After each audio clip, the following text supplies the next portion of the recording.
Thanks for watching. Don't forget to like, comment, share and subscribe to Mufti Tariq Masood, famous scholar. یہ خوب سمجھ لیں کہ آج کل جو صحت بنانے کے ٹوٹکے آپ لوگ یوٹیوب پہ دیکھ رہے ہو نا، یہ کھانے سے یہ چیز تیز ہوتی ہے، یہ کھانے سے یہ ہوتا ہے، کچھ بھی نہیں ہوتا اس سے. مرو گے کھا کھا کے، مر جاؤ گے. بم دھماکہ جیسے دھماکہ ہوتا ہے نا، ایسے ایک دن مر کے ہلاک ہو جاؤ گے. کھانا صرف اسی کے لیے ٹھیک ہے جو اپنی انرجی کو یوٹیلائز کر رہا ہو، ورنہ یہ جو کھا رہے ہو نا یہ گلے پڑ جائے گا، دنیا میں بھی آخرت میں بھی. مت کھاؤ یوٹیوب پہ دیکھ دیکھ کے کہ نہار منہ اتنے بادام کھانے چاہیے تو اتنا پستہ کھانا چاہیے، اخروٹ کھانے سے دماغ تیز ہوتا ہے، اور فلاں چیز کھانے سے اور گاجر کا حلوہ سے خون بنتا ہے، اور اخروٹ کے حلوے. جو کھا رہے ہو جتنا یہ بھی بہت زیادہ ہے. ایک گلاس صبح دودھ پینے سے یہ فائدہ ہوتا ہے؟ نہیں ہوتا فائدہ بالکل ہی. یہ ان لوگوں کے لیے ہوتا ہے جو دودھ کو پھر یوٹیلائز کریں، انرجی کہیں کھپے تو صحیح. پورا ناشتہ آپ نے کر لیا ڈبل روٹی انڈوں پراٹھوں کے ساتھ، اس کے بعد ایک گلاس دودھ کی جگہ نہیں ہے اس میں، یہ کیلشیم نہیں پیدا کرے گا، یہ بیماریاں پیدا کرے گا. سمجھ میں آ رہی ہے کہ نہیں آ رہی ہے؟ گاجر کا حلوہ خون نہیں بنائے گا، شوگر کا بیمار کرے گا آپ کو. کھویا کھا رہے ہیں جی، بہت زبردست ہے صحت کے لیے. جتنی خوراک ہم کھا رہے ہیں، میں اگر قسم اٹھا کے بولوں تو جھوٹی قسم نہیں ہوگی، یہ چاہے آپ اس میں زیتون پی لیں، یہ زیتون بھی گلے پڑے گا آپ کے. زیتون کی بھی ایک حد تک ہے نا. سب سے پہلی بات تو یہ کہ آپ کر کیا رہے ہیں. میں ایسے طاقتور لوگوں کو جانتا ہوں، ان کی خوراک اتنی تھوڑی ہے کہ آپ کہو گے یار اس تکلف کی آپ کو ضرورت کیا ہے. ٹھیک ہے. تو جیسے خوب ذہن میں رکھیں، انسان کی میں صحت بنتی ہے ورزش کرنے سے، ایکسرسائز کرنے سے. تھوڑا کھائے اچھا کھائے، یا تو جم جا رہا ہو نا، کوئی اتنے ڈنڈ پیل رہا ہو پھر بکرے پھوڑ دے، کوئی مسئلہ نہیں ہے. اتنا زیادہ ایکسرسائز کر رہا ہو جیسے یہ جم والے کر رہے ہوتے ہیں، پھر بکرے کھا لیں، کوئی اپنے خرچے پہ اگر کھا رہے ہیں. لیکن آپ کے لیے بکرے کا گوشت، مچھلی، دودھ، مکھن اور وٹامن ڈی کے لیے اور پتہ نہیں کیا کیا لے رہے ہیں، یہ کوئی اس سے اور مرو گے، صحیح ہے نا، برباد ہو جاؤ گے، اس کا کوئی فائدہ نہیں ہے. تو یہ جب ہے جب آپ کی انرجی استعمال، ورنہ اتنا کھاؤ بس جتنا چل رہے ہو، جتنی انرجی آپ کی استعمال ہو میں اتنا کافی. صبح نہار میں ایک چمچہ شہد لے لیا، کافی ہے سارا دن. میرا تو مشورہ یہی ہے، 2 کھجوریں بہت ہیں سارا. کیا کر کیا رہے ہیں؟ آفس میں جا کے بیٹھنا ہے، یہ ایکسرسائز ہو رہی ہے. کمپیوٹر کے نا وہ کی بورڈ پہ بٹن دب رہے ہیں، یہ انگلی کے چلانے کے لیے کیا بکرا چاہیے آپ کو ہے بھائی؟ اس کے لیے آپ کو کیا بکرے کھانے ہیں جو آپ کی ایکسرسائز ہو رہی ہے؟ یہاں سے بیٹھے آپ بس میں یا اپنی گاڑی میں چلے گئے، اس کے لیے اگر ڈرائیور رکھا ہوا ہے تو وہ یہ جو اتنی استعمال ہو رہی تھی نا، یہ بھی نہیں ہو رہی. اور اگر خود چلا رہے ہو تو زیادہ سے زیادہ یہ مسل آپ کے تھوڑا سا یوں مڑ گئے تھوڑا سا.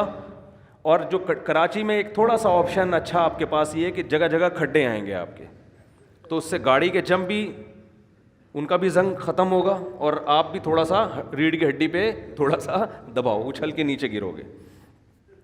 بھائی یہ ایکسرسائز ہو رہی ہے، تو اس کے لیے نہ پروٹین کی ضرورت ہے آپ کو، نہ کوئی آپ کو کارب کی ضرورت ہے. اس کے لیے آپ کو روزے رکھنے کی ضرورت ہے. سمجھ رہے ہیں؟ کثرت سے روزے رکھ کے فٹ فاٹ رہیں گے آپ. خیر یہ تو الگ. تو اسی میں یہ بھی ذہن میں جو اہم بات بتانا چاہ رہا تھا میں، کہ دماغ جو ذہین بنتا ہے استعمال کرنے سے بنتا ہے. بادام دوسرے درجے کی چیز ہے. جو آدمی بادام نہ کھائے لیکن دماغ سے سوچتا ہے، اس کا دماغ بادام کھائے بغیر زیادہ تیز ہوگا. دیکھو جو مزدور لوگ ہوتے ہیں، یہ بوریاں اٹھاتے ہیں نا اپنی کمر پہ بڑی بڑی، ان کی کمر مضبوط ہوتی ہے کہ نہیں ہوتی؟ کیا یہ بکرے کھاتے ہیں؟ کیا یہ انڈے پھوڑتے ہیں؟ میں نے تو مزدوروں کی خوراک دیکھی ہے، سادہ سوکھی روٹی پانی کے ساتھ کھا رہے ہوں گے. وجہ کیا ہے کہ کمر وزن اٹھانے میں استعمال ہونے کی وجہ سے ان کی کمر بکرا کھائے بغیر بھی زیادہ مضبوط ہے.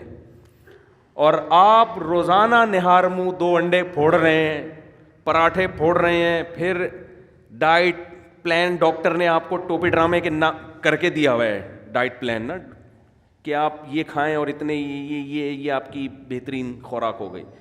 اس کے بعد بھی حال دیکھو. حال تو دیکھو نا ہے کیا، نہ بازو سے وزن اٹھتا ہے نہ کمر سے. آسان مثال بتاتا ہوں، یہ جو گھروں میں ماسیاں کام کرنے آتی ہیں یہ زیادہ پاورفل ہوتی ہیں، یہ ہمارے گھروں کی خواتین زیادہ پاورفل ہوتی ہیں؟ بولو. ماسیاں. خوراک کس کی اچھی ہوتی ہے؟ خوراک تو ہمارے گھر کی خواتین کی بہت زبردست ہوتی ہے. وہ جناب بریڈ بھی ہے اس میں، انڈے بھی ہیں، اور اس میں بریڈ تو خیر کوئی زبردست خوراک نہیں ہے، انڈے بھی ہیں اور مچھلی بھی ہے اور یہ سب کچھ چل رہا ہوتا ہے نارمل گھروں میں. لیکن وہ ماسی کی کمر میں پورا گھر پہ پوچھا لگائے گی، کبھی اس کو یہ نہیں ہوگی کہ آج میرے کمر میں درد ہے. اور بچہ بھی گود میں ہوگا، اس کو فیڈ بھی کرا رہی ہوگی. وہ بچہ گود میں بٹھا کے کمر پہ بٹھا کے پورے گھر کا پوچھ. وجہ کیا ہے کہ وہ محنت مشقت والے کاموں کی عادی، اس میں پاور زیادہ ہے. تو اسی طرح خوب ذہن میں رکھیں کہ دماغ میں جو ذہانت پیدا ہوتی ہے، دماغ کا زنگ جو ختم ہوتا ہے وہ بادام کھانے سے نہیں ہوتا، اخروٹ کھانے سے نہیں ہوتا. اس میں سب سے پہلے کیا چیز ہے؟ استعمال. آج بچوں کا دماغ استعمال نہیں ہو رہا، بڑوں کا دماغ استعمال نہیں ہو رہا. پب جی دماغ استعمال نہیں، دماغ کو کند بناتا ہے. سمجھ رہے ہو؟ یہ جو آج کل کھیل کھیلے جا رہے ہیں یہ دماغ کو کند کر دیتے ہیں، بالکل بیکار بنا دیتے ہیں. ڈراموں فلموں سے دماغ تیز نہیں ہوتا اور بیکار ہو جاتا ہے. گانے سننے سے دماغ تیز بولو نہیں ہوتا، بلکہ وہ لذتوں کا عادی ہو جاتا ہے. گانے بجانے، موسیقی اور چرس میں کوئی فرق نہیں ہے، وقتی چسکا ہے. جیسے چرس کا چسکا ہے ایسے ہی موسیقی کا بھی ہے. تھوڑے دن میں، تھوڑی وقت میں اس میں بور، اور پھر اس کو مزید کچھ آگے کی چیز چاہیے.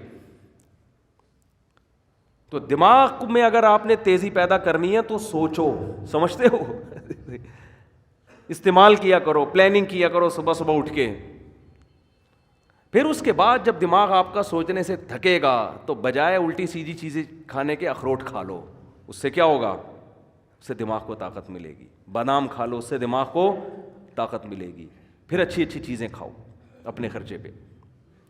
لیکن جو پہلے جو بڑے بڑے ذہین لوگ پیدا ہوئے ان کو تو اخروٹ میسر نہیں تھے، لیکن کیسے کیسے کام کیے انہوں نے. میں نے ڈاکٹر ذاکر نائک سے پوچھا، آپ اتنے تیز ہو، آپ ایسے حوالے آپ کو رٹا لگائے ہوئے یاد ہیں، کیا کون سی مارکیٹ سے بادام خریدتے ہیں؟ انہوں نے کہا کہیں سے بھی بادام نہیں خریدتے. کیوں؟ دماغ کیا کیا ہے؟ استعمال کیا ہے نا. استعمال کر کر کے کیا ہو گیا؟ تیز ہو گیا. تو بچوں کو بھی دماغ استعمال کروایا کرو. اور دماغ اگر آپ کے پاس استعمال کرنے کا کوئی طریقہ آپ کو سمجھ میں بالفرض اگر نہیں آ رہا تو 2-3 کام ایسے ہیں جن میں دماغ بہرحال کھپتا ہی ہے. قرآن حفظ کرنا شروع کر دیں، اس میں دماغ استعمال بولو نا یار ہوگا. نمبر 2، کوئی زبان سیکھنا شروع کر دیں، اس میں دماغ بہت کھپتا ہے. کوئی زبان سیکھنا، کوئی نئی زبان سیکھنا شروع کر دیں. عربی سیکھ لیں، انگریزی سیکھ لیں، جن کو اردو نہیں آتی وہ اردو سیکھ لیں. کوئی بھی زبان جب آپ نئی سیکھنا شروع کرتے ہو تو دماغ بہت آپ کا استعمال ہوتا ہے اس میں. اور یہ خوب سمجھ لیں کہ 40-45 سال کے بعد جو آدمی ایکسرسائز نہیں کرتا بہت تیزی سے بڑھاپے کی طرف جاتا ہے. سمجھ رہے ہیں؟ کیونکہ اب جسم ریورس ہونا شروع. جو ایکسرسائز کرتا ہے اس کی اسپیڈ کم ہو جاتی ہے، وہ دیر تک جوان رہتا ہے نا. تو اسی طرح خوب سمجھ لیں 40 سال تک تو کھوپڑی کسی نہ کسی طریقے سے چلتی رہتی ہے. اس کے بعد اگر آپ دماغ استعمال نہیں کرتے تو دماغ سونا شروع ہو جاتا ہے آپ کا، کند ذہن ہونا بہت تیزی سے. پھر غائب دماغ پروفیسر نہیں ہوتے جیسے، تو اس میں زیادہ اس بات کی اہمیت ہے کہ آپ 40, 45, 50 سال کے بعد کوئی نئی زبان سیکھنا شروع کر دیں، استعمال کرنا شروع کر دیں، ورنہ تھوڑے دنوں میں آپ یہاں سے کیا ہو جاؤ گے؟ خالی. تبھی ہم نے علماء کو دیکھا ہے وہ بڑھاپے میں بھی صحیح دماغ ہوتا ہے ان کا. وجہ کیا ہے؟